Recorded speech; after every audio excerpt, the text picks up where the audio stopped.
suap terhadap jaksa. Beri suap, kasus tindak pidana korupsi suap, Terjadi suap, praktik suap, uang suap.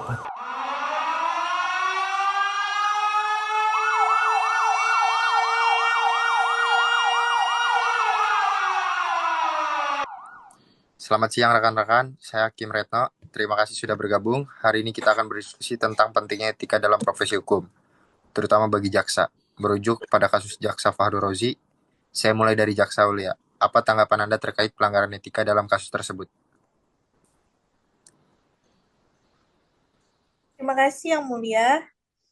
Kasus Fahru Rozi adalah tamparan keras bagi institusi kami. Bayangkan menerima suap selama 13 tahun dari berbagai pihak yang perkaranya sedang ia tangani ini.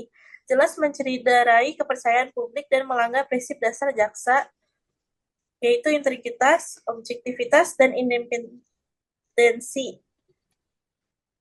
Saya sebagai penasihat hukum, saya sepakat ini bukan hanya soal pelanggaran hukum, tapi juga pelanggaran kode etik profesi.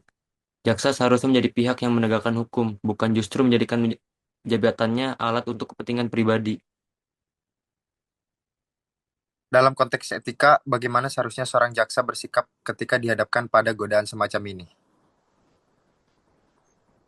Yang pertama, jaksa harus melaporkan segala bentuk pendekatan tidak etis dari pihak luar.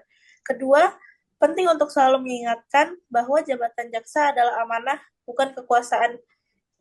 Integritas bukan pilihan tapi keharusan. Dan juga sistem internal pun harus diperkuat, karena kasus ini menunjukkan ada kelonggaran pengawasan yang memungkinkan praktik suap berlangsung bertahun-tahun tanpa terdeteksi. Betul, kasus ini harus jadi pelajaran. Kita perlu mendorong penerapan sistem pengawasan berkala dan terbuka, serta memperkuat pelatihan etika profesi sejak pendidikan awal hukum.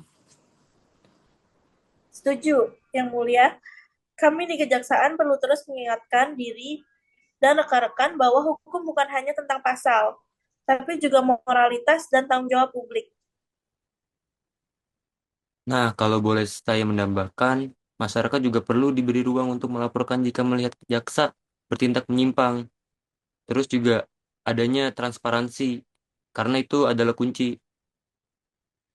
Luar biasa, saya harap diskusi ini bisa menjadi pengingat bahwa seluruh insan hukum, bahwa kewibawaan hukum sangat tergantung pada etika para penegaknya. Terima kasih untuk waktunya, kita akhiri diskusi dengan satu kalimat. Tanpa etika, hukum hanya formalitas. Terima kasih. Terima kasih Yang Mulia.